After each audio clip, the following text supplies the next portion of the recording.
नमस्कार मित्रों, मैं सुशील कुमार मौर्य। आज हम पितृपक्ष के बारे में चर्चा करेंगे। पितृपक्ष की चर्चा करने के साथ ही साथ इस जो पितृपक्ष होता है इस पर महात्मा कबीर की क्या धारणा है उस पर भी हम चर्चा करेंगे। पितृपक्ष जैसा कि शब्द से ही ज्ञान है, पितृ माने होता है पिता, पक्ष माने पक्ष यानी पिता के लिए। तो हिंदू जो मान्यता है, हिंदू मान्यता के अनुसार अश्विन कृष्ण प्रतिपदा से लेकर और कृष्ण पक्ष अमावस्या तक यानी 15 दिन के समय को हम पितृपक्ष कहते हैं।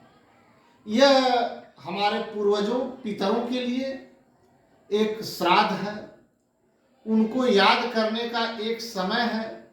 लेकिन इसमें कितना आडंबर आ गया कि महात्मा कबीर को भी इस पर कहना पड़ा। महात्मा कबीर ने इस पर क्या कहा है यह बाद में जानेंगे। आइए हम जानते हैं पहले कि पितृपक्ष होता क्या है। पितृपक्ष माने यह, इसमें हम अपने पूर्वजों को जल देते हैं, एक तरीके से उनका सम्मान करते हैं। उनके सम्मान में हम दान भी करते हैं, ब्राह्मण को भोजन भी कराते हैं और इस प्रकार के कुछ धार्मिक अनुष्ठान करते हैं। डेली सुबह उठकर पूजा पाठ करते हैं, पितरों को जल चढ़ाते हैं और ब्राह्मण को दान देते हैं यथाशक्ति, और भोजन कराते हैं। ऐसी मान्यता है कि जितना अच्छा भोजन आप कराएंगे वह जो है भोजन आपके पितरों को मिलेगा। और कुछ भोजन जो है कौओं को भी दिया जाता है। ऐसी लोगों की खास मान्यता है कि पितर जो है कौवे के रूप में आते हैं और उस भोजन को ग्रहण करते हैं। एक और मान्यता है कि पितृपक्ष में स्वर्ग का दरवाजा खुला रहता है। एक बार उनको जो है स्वर्ग से छूट मिलती है कि जाओ भाई धरती पर, तो वह आते हैं और देखते हैं और कौवे के माध्यम से वह ग्रहण करते हैं। ऐसी लोगों की मान्यता है। लेकिन मान्यताएं देखिए, याद करने के पितरों को, अपने पूर्वजों को याद करने के लिए अगर कभी नियम बना होगा तो मात्र उनका स्मरण हमको रहे, आने वाली पीढ़ियां जाने, मात्र इतना रहा होगा। धीरे धीरे उसमें अपने स्वार्थ के लिए लोग जोड़ते गए और बात दान पुण्य तक पहुंच गई। और बात तो यहाँ तक पहुंच गई कि जो भी आप दान पुण्य देंगे, जितना बढ़िया भोजन खिलाएंगे वो सब पितरों को मिलेगा, आपको, आपके जो है पूर्वजों को मिलेगा। अब इसी बात का फायदा उठाकर तमाम लोग इसके पीछे तमाम तरह के पाखंड बना दिए ताकि उनको निहित स्वार्थ होता रहे। इसी पर महात्मा कबीर ने बहुत ही बढ़िया व्यंग्य किया है। आइए हम जानते हैं कि उस पर उन्होंने क्या व्यंग्य किया है। देखिए, तब इसके बारे में आपकी धारणा जरूर बदल जाएगी। आप उसी दिन से अगर अपने पितरों को की एवज में कुछ दान करेंगे तो आप उस असहाय को दान करेंगे, जिससे कम से कम पितरों को आनंद मिला कि नहीं मिला इसका सबूत नहीं है, लेकिन आपको आनंद अवश्य मिलेगा, इसका सबूत आप तत्काल देखेंगे। आइए हम इस पर जो है महात्मा कबीर, जो कि पाखंडवाद के घोर विरोधी थे, उनका क्या कहना है, उनकी एक कविता हम प्रस्तुत करेंगे। माटी का एक नाग बना के पूजे लोग लुगाया, जिंदा नाग जब घर में निकले ले लाठी धमकाया, जिंदा बाप को न पूजे मरे बाप पुजवाया, अब मुट्ठी भर चावल लेके कौवे को बाप बनाया। वाह रे कबीर!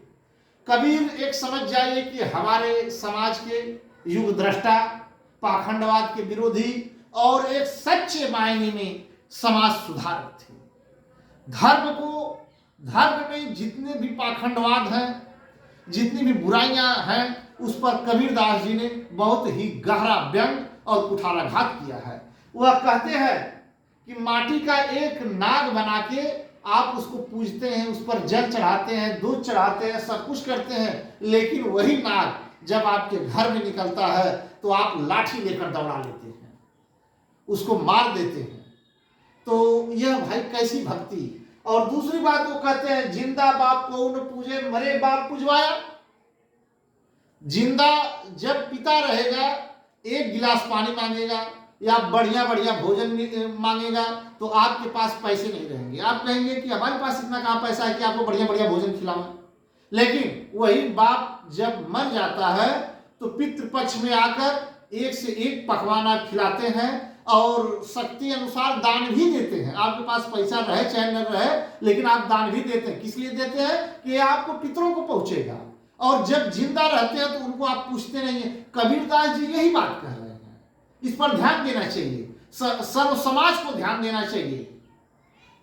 जो आप दान दे रहे हैं वह दान अगर आप देने की भी इच्छा है तो किसी जरूरतमंद को दीजिए। पितरों तक यह दान तो एकदम नहीं पहुंचेगा, ऐसा महात्मा कबीर का मानना है। वह कहते हैं जिंदा बाप को न पूजे मरे बाप पुजवाया। अगर आपको पूजना ही है, जितना सेवा करना है, सत्कार करना है, दान पुण्य करना है, जो भी करना है, जब आपके पूर्वज यानी माता पिता बाबा दादा दादी जो भी हैं उनकी सेवा जीते जी करिए तो अपने आप मिलेगा आपको जो भी पुण्य मिलना होगा। और मुट्ठी भर चावल लेके कौवे को बाप बनाया।